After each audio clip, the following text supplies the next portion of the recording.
Good morning to all of you, Bachche. If any doubt is there from the previous lecture, you can ask. Otherwise, we will continue with the questions.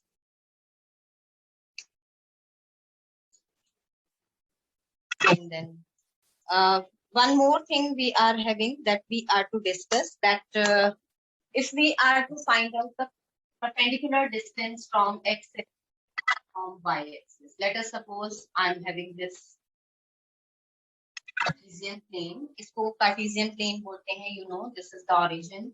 This is your real axis, y axis. This is your again real axis, x axis. क्योंकि ये real numbers हम इन पे represent करते हैं, तो both the axis जो है इसमें आपकी वो रियल होती है.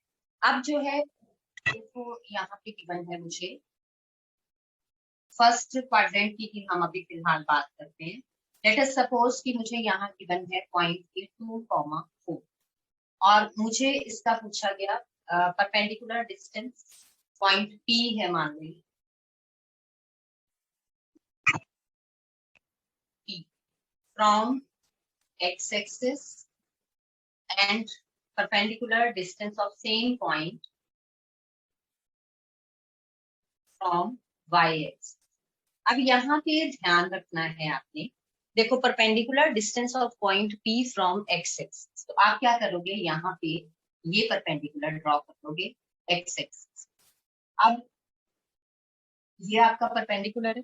अब इसका x एक्सिस से डिस्टेंस ये बनता है, तो इसकी सीध में y वाला जो आपका है वो पॉइंट आप चेक करोगे. वो पॉइंट क्या है 4.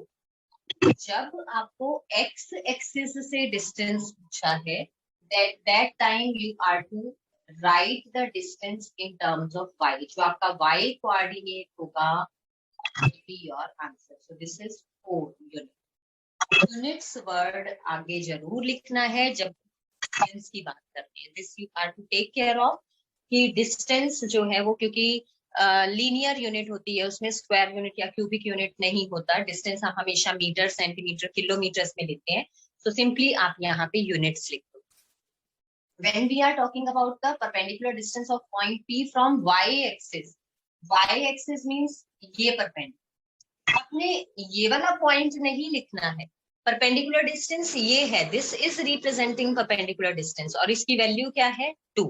यानी कि perpendicular distance of point P from y-axis is x coordinate of that point. Y coordinate of point P. अब यहाँ पे x कोऑर्डिनेट क्या है, दैट इज 2 यूनिट्स.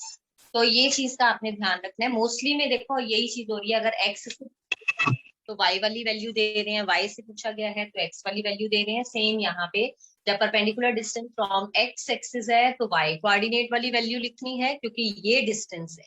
ये हम जितने भी आपके अगर तो ग्राफ से बना हुआ है then you will not be facing any problem. आप सीधा बॉक्सेस काउंट कर लोगे. बट अगर ऐसे गिवन है प्लेन के ऊपर ये और आपको बताना है डिस्टेंस क्या है, ये डिस्टेंस है, तो इसकी सीध में जो नंबर लिखा है यानी कि जो y will be your answer.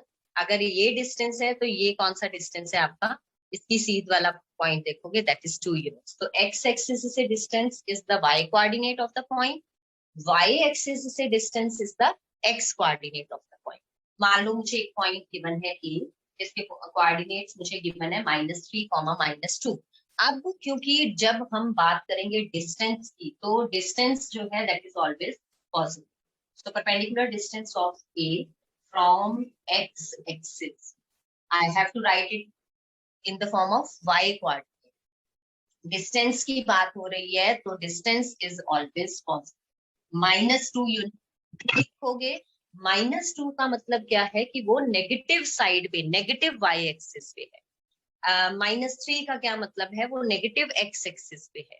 तो डिस्टेंस आपने कभी भी नेगेटिव नहीं लिखना, ये आप ध्यान रखेंगे. सेम वे में perpendicular distance of A y axis की अगर बात हो रही है तो आपने x कोऑर्डिनेट लिख देना है, आगे यूनिट्स जरूर लिखना है, तो दैट इज 3 यूनिट्स. तो इस चीज का आपने ध्यान रखना है. अब मान लो मुझे एक जो है क्वेश्चन गिवन है यहाँ पे कि in the given figure P triangle with coordinates of P as √30.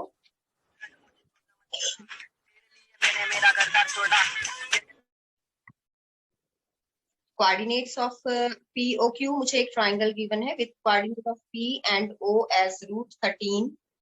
तो ट्राइंगल हम ले लेंगे, फिगर इसमें आपको गिवन है।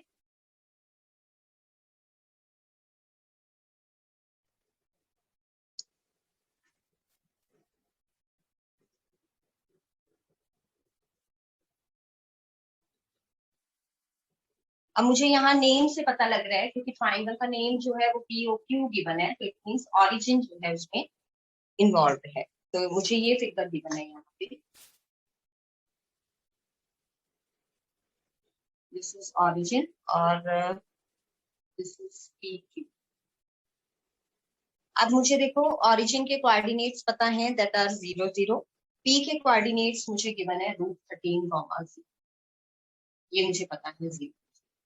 And I have to find out if P Q is 7, ये मुझे 7 गिवन है यूनिट्स में। तो find the coordinates of Q, coordinates of Q जो है वो मुझे निकाल।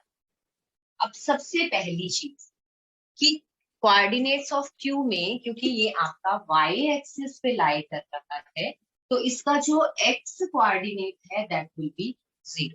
तो क्योंकि ये वाई एक्सिस पे लाई कर रहा है, वाई एक्सिस पे हमें पता है that the x coordinate is 0। तो हम मान लेंगे let coordinates of Q are 0, A की वैल्यू मुझे नहीं पता कितनी है, that I have to find. अब now any one of you can raise your hand and tell me how to do this. Okay, Diya. Ma'am, through Pythagoras theorem. Okay, what we will use here? This is correct कि Pythagoras theorem हम लगाएंगे. Base is given as 13 and hypotenuse is 7. We can use the given terms and find the perpendicular distance. ये हमें √13 given है, √13, 0 है यहाँ पे, तो this distance is √13। Very good बच्चे। और ये हमें 7 गिवन है। हमने क्या निकालना है? कोऑर्डिनेट्स ऑफ क्यू निकालने हैं। तो मुझे ये पता है कि ये जो डिस्टेंस है ये y कोऑर्डिनेट होता है। Distance of a point from x axis is it's y coordinate, यानी कि ये जो डिस्टेंस आ गया ये मेरे पास a आ गया। तो अगर मैं यहाँ पे यूजिंग पाइथागोरस थ्योरम ये a की वैल्यू निकाल लूं, तो मेरे पास q के जो कोऑर्डिनेट्स हैं वो आ जाए। So in triangle POQ using Pythagoras theorem,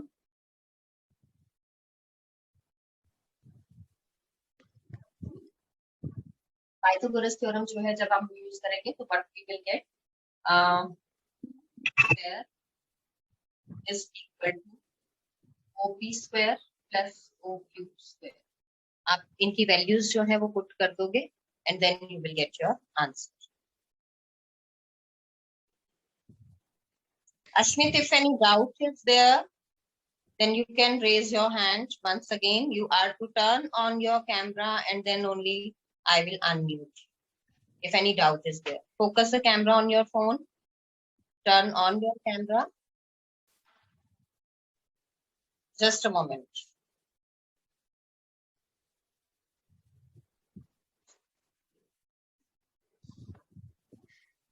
Your face is not clearly visible, बच्चे. Okay, fine.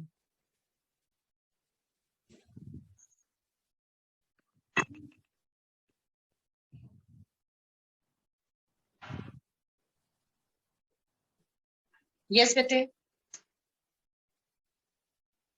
Ma'am, I have fake ID of my name in the class. No problem बच्चे, मैंने तभी आप लोगों को ना अनम्यूट करने की ऑप्शन नहीं दी है और मैं तभी कैमरास ऑन करवा रही हूँ ताकि अगर कोई फेक आईडी है तो that child can not disturb me. Is this clear बच्चे? No need to worry about बेटा, no need to worry. I know कि जो इनोसेंट बच्चे होते हैं वो वरी करते हैं। नो प्रॉब्लम बच्चे, not at all. You can lower your hand. So in triangle POQ triangle में आप पाइथागोरस थ्योरम यूज करोगे तो PQ square is equal to OP square plus OQ square. अब PQ मुझे कितना गिवन है? 7। So this is 7 square. This is equal to OP कितना given है? √13।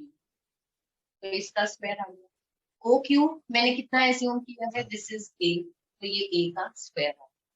तो 7 square 49, root 13 square 13 plus a square. So this is 49 minus 13 is equal to a square. A square is equal to 36. A is equal to plus minus 6 आता है वैसे, but क्योंकि मुझे यहाँ पे फिगर गिवन है तो मैं इसको पॉजिटिव ही लेके चलूंगी, क्योंकि फर्स्ट क्वाड्रेंट बाय पॉजिटिव से ये relate. So a is equal to 6। यहाँ आपको मैंने आई थिंक पहले भी बताया था, otherwise I am just telling this, कि जब भी मेरे पास ऐसे वैल्यूज होती हैं मैं taking square root on both sides करती हूँ। तो जैसे a की वैल्यू मेरे -6 आएगी, क्योंकि +6 का स्क्वायर भी 36 होता है और -6 का स्क्वायर भी 36 होता है। बट यहाँ पे हम पॉजिटिव वैल्यू यूज करेंगे, क्योंकि ये जो कोऑर्डिनेट है पॉइंट Q जो है आपका, this is lying on the positive y axis, तो a की वैल्यू नेगेटिव हम नहीं ले सकते हैं। तो a इज इक्वल टू मैंने 6 ले लिया यहाँ पे, तो मेरे पास a की वैल्यू आ गई। तो I have the coordinates of Q as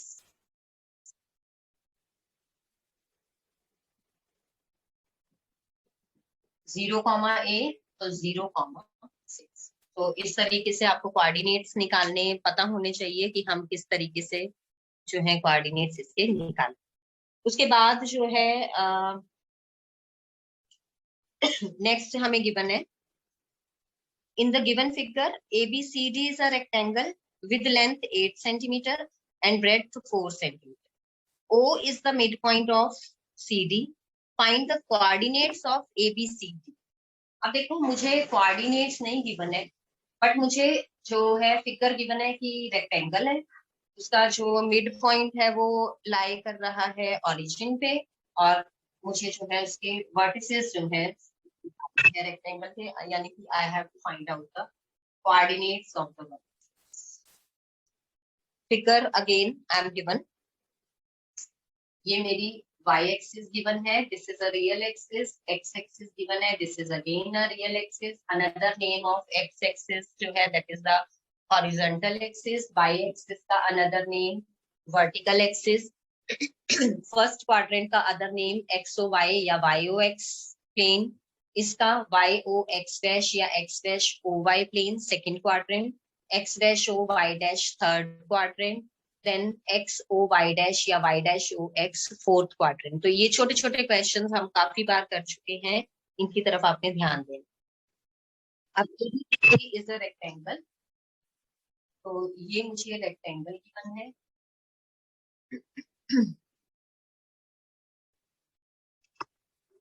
उसके बाद लेंथ गिवन है 8 सेंटीमीटर, यानी कि AB equal to CD equal to 8 centimetre, and breadth given है 4 सेंटीमीटर, ब्रेड्थ हो गई AD और BC। Find the coordinates of ABC।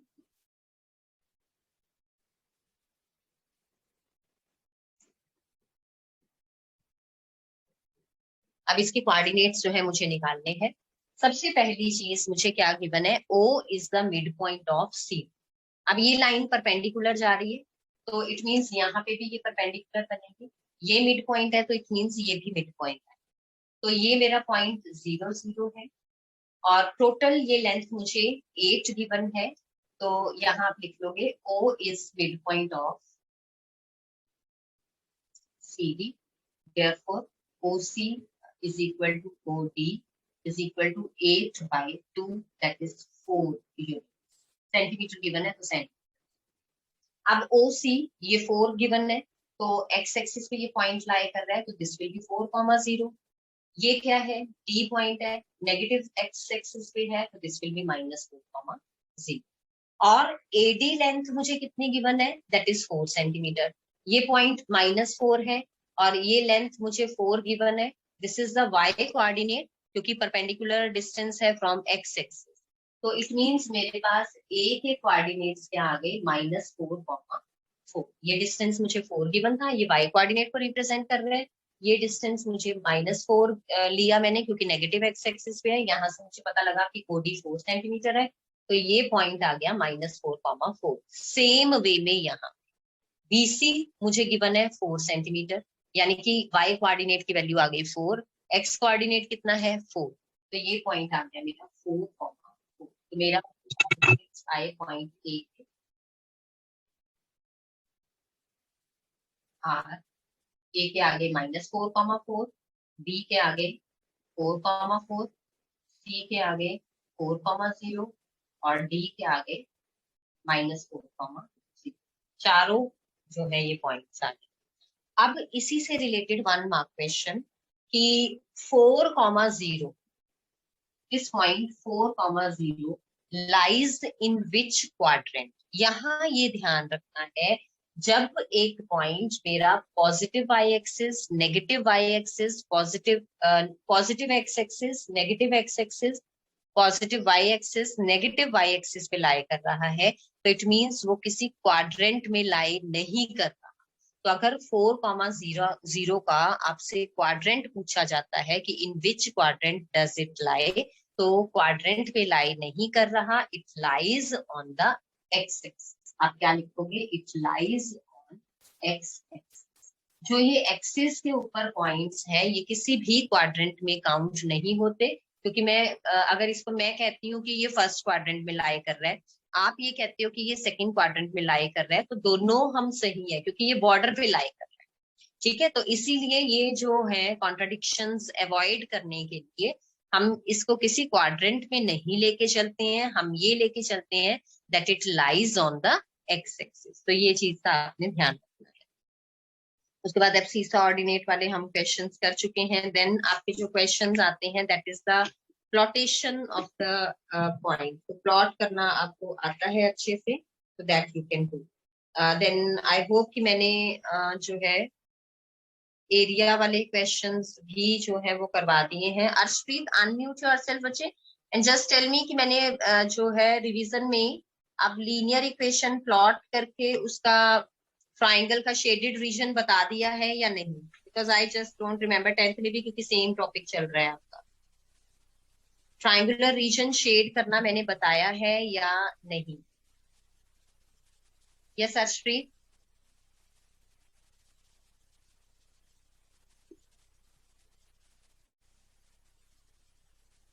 Yes बच्चे, लवलीना। मैम आपने बताया था ट्रायंगुलर रीजन शेड करना। Okay fine then. फिर मेरी तरफ से बच्चे almost all the topics are done for this now. तो अब हम नेक्स्ट जो है अगेन वापस आते हैं, रिवीजन फर्स्ट चैप्टर की करेंगे, नंबर सिस्टम की। नंबर सिस्टम में आपके काफी सारे टॉपिक्स बनते हैं, तो you have to be very careful जब हम इनको रिवाइज करेंगे। सबसे पहले मैं इरेशनल और रैशनल नंबर्स वाला ही कंसेप्ट एक बार रिकॉल करूंगी। This is your chapter number 1, number system. के बाद हम फिर 6th चैप्टर लेंगे।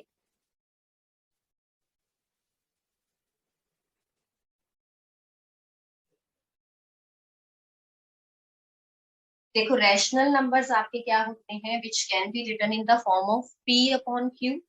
P अपॉन Q की फॉर्म में आप उनको लिख सकते हो। कंडीशन क्या होती है? P and Q are having no common factor and Q is not equal to 0. P and Q are integers with no common factor other than 1, or you can say these are co-primes, and Q not equal to 0. Irrational numbers होते हैं हमारे which cannot be written in the form of P by Q, या root के नीचे non perfect square. Non perfect square means जो किसी का perfect square नहीं है, लाइक √2, √3, √5, √7, √11, √10, ये सारे नंबर्स जो है आपके नॉन परफेक्ट स्क्वायर हैं।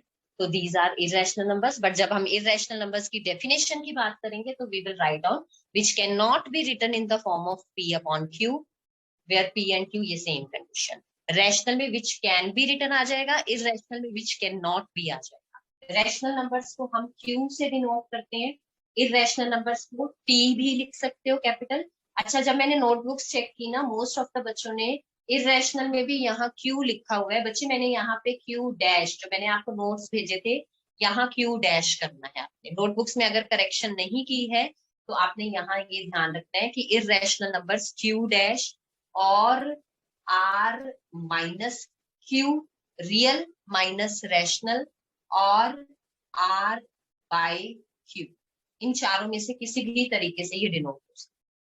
कुछ बुक्स में एनसीईआरटी के अकॉर्डिंगली अगर हम चलें तो कैपिटल टी, वैसे अगर हम देखें तो क्यू डैश कॉम्प्लीमेंट होता है, ये आप +1 में पढ़ोगे। कॉम्प्लीमेंट में क्या होता है कि जितने भी टोटल रियल नंबर्स हैं उसमें से अगर मैं रैशनल नंबर्स हटा दूं तो मेरे पास जो है वो क्यू का कॉम्प्लीमेंट आ जाएगा, यानी कि जो नंबर्स अदर नंबर्स हैं that will be the irrational number. तो ये इसकी जो है हम हो गया कि इसको डिनोट कर रहे हैं। अब हम आगे जो है एक नया वर्ड मैं आपको बता रही हूँ, आपने पहले नहीं किया हुआ। इर्रेशनल नंबर्स के लिए सर्ड वर्ड भी यूज किया जाता है, SURD, सर्ड, ठीक है।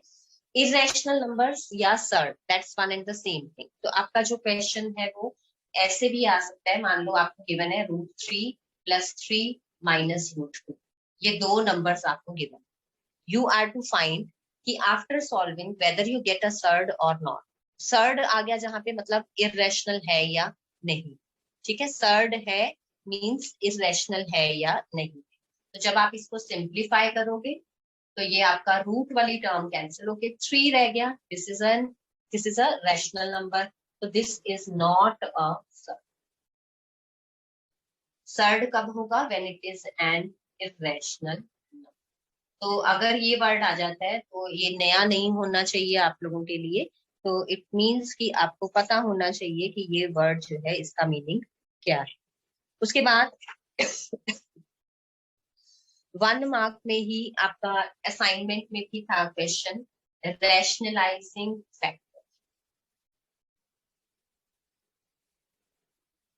मान लो मुझे एक नंबर गिवन है 1/3 + √3, इसका मुझे रैशनलाइजिंग फैक्टर बताना है। तो रैशनलाइजिंग फैक्टर मतलब वो नंबर जिससे मल्टीप्लाई करके ये जो इरेशनल टर्म है आपकी वो रैशनल बन जाए। अब मुझे ये पता है ये 3 + √3 है, इसको जब मैं 3 - √3 से डिवाइड एंड मल्टीप्लाई करूंगी तो जो डिनोमिनेटर है मेरा वो क्या बन जाएगा? रैशनल बन जाएगा। तो यहाँ ये ध्यान देना है कि रैशनलाइजिंग फैक्टर जब आएगा आपने रैशनलाइज करके पूरा नहीं दिखाना है, हमने सिर्फ उसको क्या करना है, हमने सिर्फ उसका जो रूट वाला पार्ट है उसका साइन चेंज करके उस नंबर को लिख देना है। तो रैशनलाइजिंग फैक्टर ऑफ 1/3 + √3 जो है दैट इज 3 - √3, ये आप ध्यान रखो।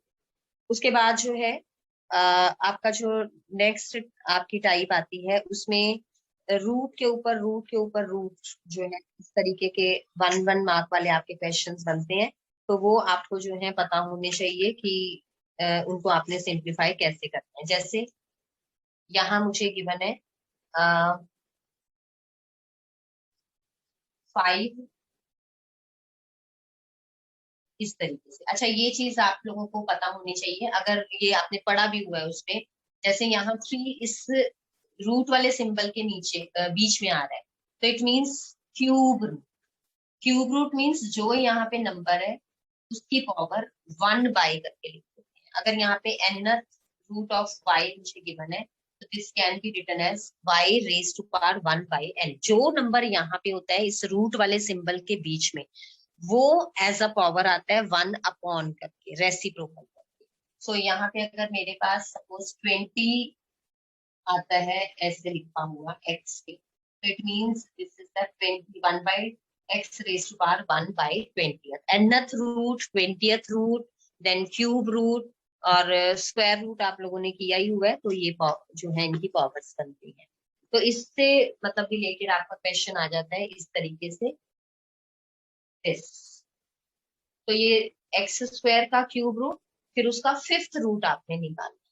तो x² का पहले आप अंदर से जो है इसको जो इनर मोस्ट टर्म है वहां से इसको सॉल्व करना शुरू करोगे तो ये आपका बनेगा x²⁻1/3। अब फिर फर्दर इसकी पावर लिखोगे x²⁻1/3 तो हमारे पास है ही है, ये पूरे की पावर 5th रूट आ रही है तो क्या बन गई 1/5। अब मुझे पता है जब a raise to power x raise to power a raise to power b raise to power c होता है तो that is equal to x raise to power a into b into c। तो ये बन जाएगा x raise to power 2 into 1/3 into 1/5। यहाँ पे मैंने कंसेप्ट लगाया a raise to power m raise to power n raise to power p, this is equal to a raise to power m into n into p। तो ये चीज एक आपको पता होनी चाहिए। फिर any number raise to power 0, ये भी आप जो है छोटी क्लासेस में करके आए हो। Any number raise to power 0 is 1। तो सपोज मुझे अगर क्वेश्चन आ जाता है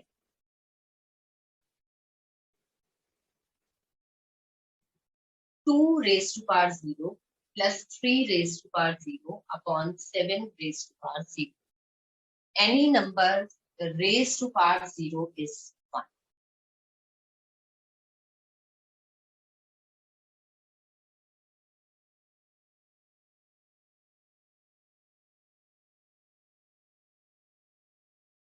पावर 0, तो that is not defined. 0 raise to power 0 को आप 1 नहीं लिखोगे, क्योंकि 0 रेज टू पावर 0 मतलब मैं 0 को 0 टाइम्स मल्टीप्लाई, तो जितनी बार मैं मर्जी उसको मल्टीप्लाई करूं वो मुझे कभी भी 1 नहीं देगा। तो दिस इज नॉट डिफाइंड। तो 0 रेज टू पावर 0 जो है that is not defined. Otherwise any number raise to power 0 is 1 except, या यहाँ लिख दो where a is not equal to 0। तो यहाँ से आपको याद रहेगा कि 0 रेज टू पावर 0 जो है वो 1 के इक्वल नहीं लेना। 0 रेज टू पावर 0 जो है दैट इज नॉट डिफाइंड। उसके बाद जो है फिर से हम क्वेश्चन कर